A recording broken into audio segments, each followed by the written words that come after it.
ನರೇಂದ್ರ ಮೋದಿ ಅವರು ಹೇಳಿದ್ರು, ಸೀಮೆ ನಿಮ್ಮ ಕೈಯಲ್ಲಿದೆ, ಗಡಿ ನಿಮ್ಮ ಕೈಯಲ್ಲಿದೆ, ಸೈನ್ಯ ನಿಮ್ಮ ಕೈಯಲ್ಲಿದೆ, ಗುಪ್ತಚರ ಇಲಾಖೆ ನಿಮ್ಮ ಕೈಯಲ್ಲಿದೆ ಅನ್ನೋದನ್ನೆಲ್ಲ ಹೇಳಿ ಟೀಕೆಯನ್ನ ಮಾಡಿ ಭಯೋತ್ಪಾದಕರಿಗೆ ಶಸ್ತ್ರ ಎಲ್ಲಿಂದ ಬರುತ್ತೆ, ಭಯೋತ್ಪಾದಕರು ಹೇಗೆ ಗಡಿಯೊಳಗೆ ನುಸುಳುತ್ತಾರೆ ಅಂತ ಪ್ರಶ್ನೆಯನ್ನ ಕೇಳ್ತಿದ್ದಂತಹ ವ್ಯಕ್ತಿಗೆ ಅಧಿಕಾರ ಸಿಕ್ಕಿ 12 ವರ್ಷ ತುಂಬಿತು. ಮೊನ್ನೆ ದಿನ ಕರ್ನಾಟಕದ 3 ಸೇರ್ಕೊಂಡಂತೆ 21 ಜನ ಬಲಿಯನ್ನ ದುಷ್ಟ ಉಗ್ರಗಾಮಿಗಳು ಅವರ ಬಲಿಯನ್ನ ಪಡೆದಿದ್ದಾರೆ. ಆ ನೋವಿನ ಕರಾಳ ಛಾಯೆಯಲ್ಲಿ ಇಡೀ ಭಾರತ ದೇಶ ಇದೆ ಅನ್ನುವಂಥದ್ದನ್ನು ಉಲ್ಲೇಖ ಮಾಡ್ತಾ, ಈ ಜನಾಕ್ರೋಶ ಅನ್ನುವುದು ಕೇಂದ್ರ ಸರ್ಕಾರದ ವೈಫಲ್ಯದ ವಿರುದ್ಧವೂ ಹೌದು ಮತ್ತು ಈ ಜನಾಕ್ರೋಶ ಎನ್ನುವುದು ಭಯೋತ್ಪಾದಕ ಮನಸ್ಥಿತಿಯ ವಿರುದ್ಧವೂ ಹೌದು. ಈ ಜನಾಕ್ರೋಶ ಅನ್ನುವಂಥದ್ದು ಉಗ್ರಗಾಮಿತ್ವದ ವಿರುದ್ಧವೂ ಹೌದು ಅನ್ನೋದನ್ನು ನಾವೆಲ್ಲರೂ ಅರ್ಥ ಮಾಡಿಕೊಂಡು ಈ ಕಾರ್ಯಕ್ರಮದಲ್ಲಿದ್ದೇವೆ. ಸೊರಕೆ ಅವರು ತುಂಬ ಸ್ಪಷ್ಟವಾಗಿ ಈ ಹೋರಾಟದ ಹಿನ್ನೆಲೆಯನ್ನು ಹೇಳಿದರು. ಅದರ ಮುಂದುವರಿಕೆಗಾಗಿ ಮಾಜಿ ಶಾಸಕರಾದಂಥ ಶ್ರೀ ಗೋಪಾಲ್ ಪೂಜಾರಿ ಅವರು ನಮ್ಮನ್ನು ಉದ್ದೇಶಿಸಿ ಮಾತಾಡಿದರು. ಅಶೋಕ್ ಕುಮಾರ್ ಕೊಡೂರು ಅವರು ಜಿಲ್ಲಾಧ್ಯಕ್ಷರು ಪ್ರಸ್ತಾವನೆಯನ್ನು ಮಾಡಿದರು. ಈ ವೇದಿಕೆಯಲ್ಲಿ ಜಿಲ್ಲೆಯ ಕಾಂಗ್ರೆಸ್ನ ಎಲ್ಲ ಪ್ರಮುಖರು ಕೂತಿದ್ದಾರೆ. ಕಾಂಗ್ರೆಸ್ನವರ ಪಾಲಿಸಿ ಅನ್ನ ಮೂಲದ್ದು, ಬಿಜೆಪಿಯವರ ಪಾಲಿಸಿ ಕನ್ನ ಮೂಲದ್ದು ಅನ್ನುವಂಥದ್ದನ್ನು ನಾವು ಈ ಸಂದರ್ಭದಲ್ಲಿ ಹೇಳಬೇಕು. ಹೆಣ್ಮಕ್ಳಿಗೆ ಬಂಗಾರ ಅಂದರೆ ಭಾರಿ ಇಷ್ಟ. ಯಾವ ಮತಧರ್ಮ ಇರಲಿ, ಎಷ್ಟು ಬಡತನ ಇರಲಿ, ಶ್ರೀಮಂತಿಕೆ ಇರಲಿ, ಒಂದು ಬಂಗಾರ ಅಂದರೆ, ಒಂದು ಮೂಗುಬಟ್ಟು ಅಂದರೆ, ಒಂದು ತಾಳಿಸರ ಅಂದರೆ, ಒಂದು ಓಲೆ ಜುಮ್ಕಿ ಅಂದರೆ ನಮ್ಮ ಅಕ್ಕಂದ್ರಿಗೆ ಭಾರಿ ಇಷ್ಟ. ಬಂಗಾರದ ಒಲುಮೆಯನ್ನು ಇರಿದ ಯಾವ ಹೆಣ್ಣು ಜಗತ್ತಿನಲ್ಲಿ ಇರಲಿಕ್ಕೆ ಸಾಧ್ಯ ಇಲ್ಲ. ಅಂಥದ್ರ ಪರಿಸ್ಥಿತಿಯಲ್ಲಿ ಬಿಜೆಪಿಯವರು ಅಧಿಕಾರಕ್ಕೆ ಬಂದರು. 1 ಪವನ್ ಅಂದರೆ 8 ಗ್ರಾಮು. ಕರೆಕ್ಟ್ ಸರ್ಸಕ್ಕ? 1 ಪವನ್ ಅಂದರೆ 8 ಗ್ರಾಮು. 8 ಗ್ರಾಮ್ ಇದ್ರೆ ನಾವು ಅಧಿಕಾರದಲ್ಲಿದ್ದಾಗ 1 ಗ್ರಾಮ್ ಚಿನ್ನದ ಬೆಲೆ 2300 ರೂಪಾಯಿಂದ 2400 ರೂಪಾಯಿ. ಒಂದು ತಾಳಿಯನ್ನು ಮಾಡಿಸ್ಲಿಕ್ಕೆ ಪ್ರಸಾದ್ ರಾಜ್ ಕಾಂಚನ್ ಅವರೇ 2 ಗ್ರಾಮ್ ಸಾಕು. 2 ಗ್ರಾಮ್ ಸಾಕು ಅಲ್ಲ ನರೇಂದ್ರ ಮೋದಿ ಅವರೇ? ನಿರ್ಮಲಕ್ಕ, ನಮ್ಮ ಹಳ್ಳಿ ಹುಡುಗರಿಗೆ ಈ ಮಲ್ನಾಡು ಕರಾವಳಿಯಲ್ಲಿ ಹೆಣ್ಣು ಸಿಕ್ಕದಿಲ್ಲ, ಹೆಣ್ಣು ಸಿಕ್ಕಿದ್ರೆ ತಾಳಿ ತರಿಸ್ಕೊಡೋಣ ಅಂತಂದ್ರೆ ತಾಳಿ ಕಟ್ಟಕ್ಕೂ ಬಿಡದೇ ಇರೋ ಪರಿಸ್ಥಿತಿಯಲ್ಲಿ ನೀವು ತಂದಿಟ್ಟಿದ್ದೀರಿ ಅಂತಂದ್ರೆ ನಿಮಗೆ ನಾವು ಶೇಮ್ ಅಂತ ಹೇಳಿದ್ವಿ. ಬಿಜೆಪಿಯ ಯಾವುದೇ ನಾಯಕರು ಈ ಮಾತುಗಳನ್ನು ಕೇಳ್ತಾ ಇದ್ರೆ ಹೇಳಿ, ಜೂನ್ 5ರ ಒಳಗೆ 1 ಪವನ್ ಚಿನ್ನದ ಬೆಲೆ 1,07,000 ರೂಪಾಯಿ ಆಗ್ತದೆ. ಆ 1,07,000 ರೂಪಾಯಿ ಆಗದೇ ಇದ್ರೆ ನಾನು ಸಾರ್ವಜನಿಕ ಜೀವನದಲ್ಲಿ ಮಾತಾಡೋದನ್ನು ಬಿಡ್ತೇನೆ. ನಾನು ಸ್ಟ್ಯಾಟಿಸ್ಟಿಕ್ಸ್ ಆಧಾರದ ಮೇಲೆ ಹೇಳಿದ್ದೇನೆ. 1,07,000 ರೂಪಾಯಿ ಆಗ್ತದೆ 1 ಪವನ್ ಚಿನ್ನಕ್ಕೆ. ತಾಳಿ ತರೋದೇ ಕಷ್ಟ. ಓಲೆ ಜುಮ್ಕಿ ಹೆಂಗೆ ಕೊಡೋಣ, ನೆಕ್ಲೆಸ್ ಹೆಂಗೆ ಕೊಡ್ಸೋಣ, ಕೈ ಬಳೆ ಹೇಗೆ ಕೊಡೋಣ, ಎಲ್ಲದನ್ನೂ ಕಿತ್ಕೊಂಡು ನಮಗೆ ಏನು ಕೊಟ್ಟಿದ್ದೀರಿ ಅಂತಂದರೆ, ಎಲೆಕ್ಷನ್ ಹತ್ರ ಬಂದ ಮೇಲೆ ಕರ್ನಾಟಕದಲ್ಲಿ ಆಡಳಿತ ಇದ್ದಾಗ ಹಲಾಲ್, ಹಿಜಾಬ್, ಕೇಂದ್ರದಲ್ಲಿ ಉತ್ತರ ಪ್ರದೇಶ ಅಧಿಕಾರ ಚುನಾವಣೆ ಬಂತು, ಬಿಹಾರ ಚುನಾವಣೆ ಬಂತು, ವಕ್ಫ್. ಬಿಜೆಪಿಯ ಯಾವುದೇ ನಾಯಕರಲ್ಲಿ ಕೇಳ್ತೇನೆ, ಬಿಜೆಪಿಯ ಯಾವುದೇ ಬೂತ್ ಅಧ್ಯಕ್ಷರಲ್ಲಿ ಕೇಳ್ತೇನೆ, ಅವರ ಸಂಘ ಪರಿವಾರದ ಯಾವುದಾದ್ರು ಕಾರ್ಯಕರ್ತರಲ್ಲಿ ಕೇಳ್ತೇನೆ, ನಾವು ಉಡುಪಿ, ಉತ್ತರ ಕನ್ನಡ, ದಕ್ಷಿಣ ಕನ್ನಡ, ಚಿಕ್ಕಮಗಳೂರು, ಶಿವಮೊಗ್ಗ ಇಷ್ಟನ್ನ ಸೀಮಿತವಾಗಿ ಇಟ್ಟುಕೊಂಡು ನಾವು ನೋಡೋಣ. ಇಡೀ ಜಿಲ್ಲೆಗಳಲ್ಲಿ ಯಾವೊಂದು ಪ್ರದೇಶದಲ್ಲೂ ಸಹಿತ ಹಿಂದೂ ವರ್ಸಸ್ ಮುಸ್ಲಿಂ ವಕ್ಫ್ ಭೂಮಿಗಾಗಿ ಜಗಳ ನಡೆದಿಲ್ಲ, ಯಾವುದೇ ಪ್ರಕರಣಗಳು ಬಾಕಿ ಇಲ್ಲ. ಹಾಗಿದ್ದ ಮೇಲೆ ಈ ಕಾಯ್ದೆಯನ್ನು ಯಾಕೆ ತಂದಿದ್ದೀರಿ? ಎಂಥದ್ದು ತೇಜಸ್ವಿ ಸೂರ್ಯ ಅಂತ, ಅವರು ಬಾರಿ ತುಂಬ ಸುಲಭ. ನಾಗೇಶಣ್ಣ ಅವ್ರ ಲೆಕ್ಕದಲ್ಲಿ ಒಬ್ರು ಮುಸ್ಲಿಂ ಬಂದ್ಬಿಟ್ಟು ಕಾಪುಪೇಟೆಯಲ್ಲಿ ನಿಂತ್ಕೊಂಡು ವಕ್ಫ್ ಭೂಮಿ ಇದು ಅಂತ ಹೇಳಿದ್ರೆ ದಿನಕರವರೇ ಇಡೀ ಕಾಪು ಭೂಮಿ ವಕ್ಫ್ ಭೂಮಿ ಆಗುತ್ತೆ ಅಂತ ಮಾತಾಡಿದ್ದಾರೆ. ಅದಕ್ಕೆ ನಾನು ಹೇಳಿದ್ದೆ, ಹಾಗೇನಾದ್ರೂ ಕೈ ಇಟ್ಟು ಕೂಡಲೇ ವಕ್ಫ್ ಭೂಮಿ ಆಗೋದು ಅಂತಾಗಿದ್ರೆ ನಮ್ಮ ಮೊಹಮ್ಮದ್ ಅಣ್ಣ ಫಕೀರ್ ಸಾಹೇಬರು ಬಂದು ನಿಮ್ಮ ತಲೆ ಮೇಲೆ ಕೈ ಇಟ್ಟು ವಕ್ಫ್ ಅಂತ ಹೇಳ್ತಾ ಇದ್ದಾರೆ.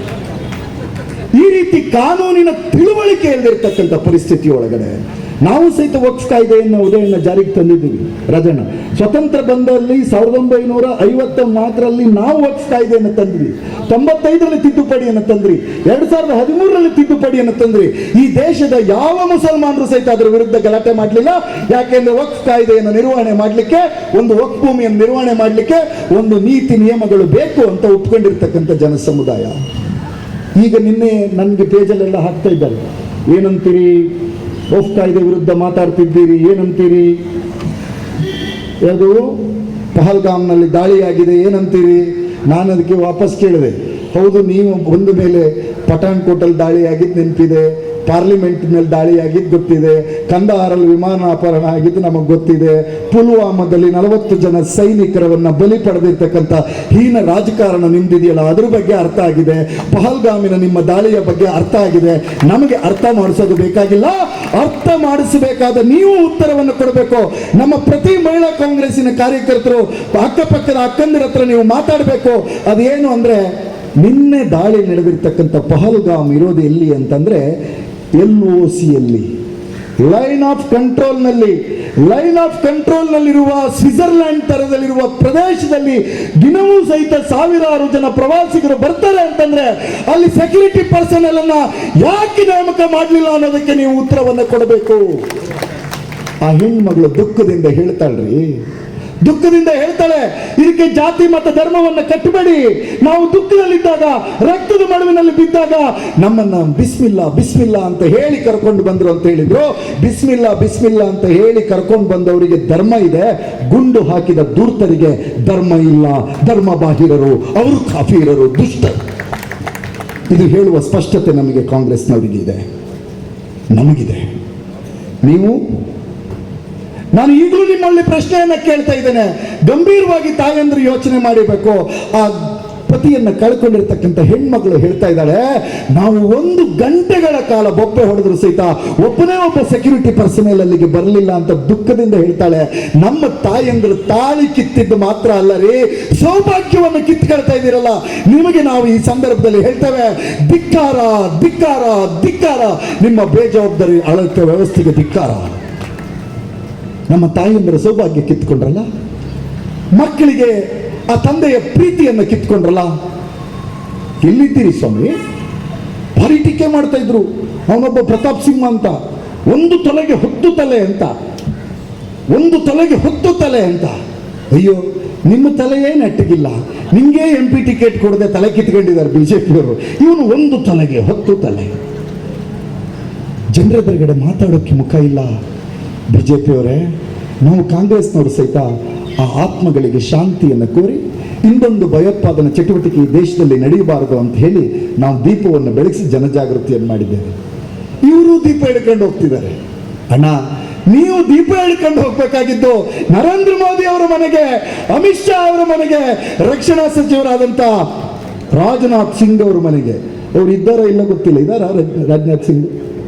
ಅಮಿತ್ ಶಾ ಅವರನ್ನು ಬಿಟ್ಟೇ ಹೋಗ್ತಾ ಇದ್ದಾರೆ. ಅವ್ರಿಗೆ ಭಾರಿ ಬೇಜಾರು. ರಾಜನಾಥ್ ಸಿಂಗ್ ಸೈಲೆಂಟ್ ಮೋಡಲ್ಲಿದ್ದಾರೆ.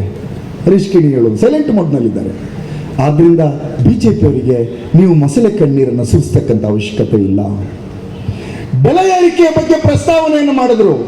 ಶಿಥಿಲಗೊಳಿಸಬೇಕು ಅನ್ನೋ ಉದ್ದೇಶಕ್ಕೋಸ್ಕರ IT, ED, CBI ಮುಖಾಂತರ ಇಂಥ ಒಂದು ರೀತಿಯ ಪ್ರಯತ್ನಗಳು ಇವತ್ತು ನಡೀತದೆ. ನಮ್ಮದು 140 ಜನ ಶಾಸಕರಿದ್ದಾರೆ.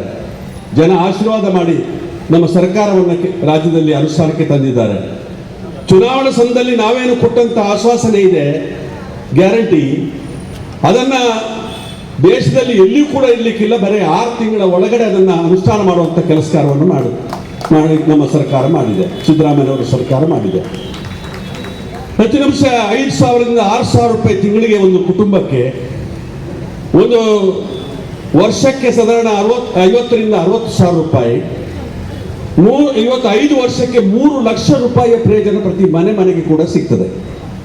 ಇದನ್ನ 100ರಲ್ಲಿ 80% ಜನರಿಗೆ ಈ ಪ್ರಯೋಜನ ಸಿಗ್ತದೆ. ಇದನ್ನ ಬಿಟ್ಟಿ ಗ್ಯಾರಂಟಿ ಅಂತ ಹೇಳ್ತಾರೆ. ಜನಾಕ್ರೋಶ ಕಾರ್ಯಕ್ರಮ ಮಾಡುವಂತದ್ದು ಉದ್ದೇಶ ಏನು ಅಂತ ಹೇಳಿದ್ರೆ, ಯಾರಿಗೆ ಬಡವರಿಗೆ ಇವತ್ತು ಗ್ಯಾರಂಟಿ ಸ್ಕೀಮಿನ ಮುಖಾಂತರ ಸವಲತ್ತು ಸಿಗ್ತದೆ ಅದನ್ನು ನಿಲ್ಲಿಸಬೇಕು ಅನ್ನೋದು ಕೂಡ ಒಂದು ಉದ್ದೇಶ. ಬಡವರ ಹೊಟ್ಟೆಗೆ ಹೊಡೆಯುವಂತ ಕೆಲಸ ಕಾರ್ಯವನ್ನು ಮಾಡ್ತಾರೆ. ಮಾಧ್ಯಮ, ಸೋಷಿಯಲ್ ಮೀಡಿಯಾ ಇದರಲ್ಲಿ ಪ್ರಚಾರ ಮಾಡಿದರೆ ಮಾತ್ರ ಸಾಕು ಅನ್ನುವಂಥ ರೀತಿಯ ಒಂದು ಮನೋಭಾವದಿಂದ ನ್ಯಾಯಾಂಗವನ್ನು ಶಿಥಿಲಗೊಳಿಸ್ತಾರೆ. ಅದೇ ರೀತಿಯಲ್ಲಿ ಈ ದೇಶದ ಕಾರ್ಯಾಂಗ, ಚುನಾವಣಾ ಆಯೋಗ ಇರ್ಬೋದು, ಎಲ್ಲ ಪತ್ರಿಕಾರಂಗ ಇರ್ಬೋದು, ಎಲ್ಲವನ್ನು ಕೂಡ ಭಸ್ಮಾಸುರ ರೀತಿಯಲ್ಲಿ ಯಾವ ರೀತಿ ಸಂವಿಧಾನದ ಡಾಕ್ಟರ್ ಬಾಬಾ ಸಾಹೇಬ್ ಅಂಬೇಡ್ಕರ್ ಅವರು ಬರೆದಂಥ ಸಂವಿಧಾನ ಏನುಂಟ ಅದನ್ನು ಸಂಪೂರ್ಣವಾಗಿ ನಶಿಸುವಂತಹ ರೀತಿಯ ಪ್ರಯತ್ನಕ್ಕೆ ಇವತ್ತು ಬಿಜೆಪಿ ಸರ್ಕಾರ ಇವತ್ತು ಹೊರಟಿದೆ. ಇವತ್ತು ನಾವು ಹೆಚ್ಚಿನ ಇಷ್ಟೊಂದು ಸಂಖ್ಯೆಯಲ್ಲಿ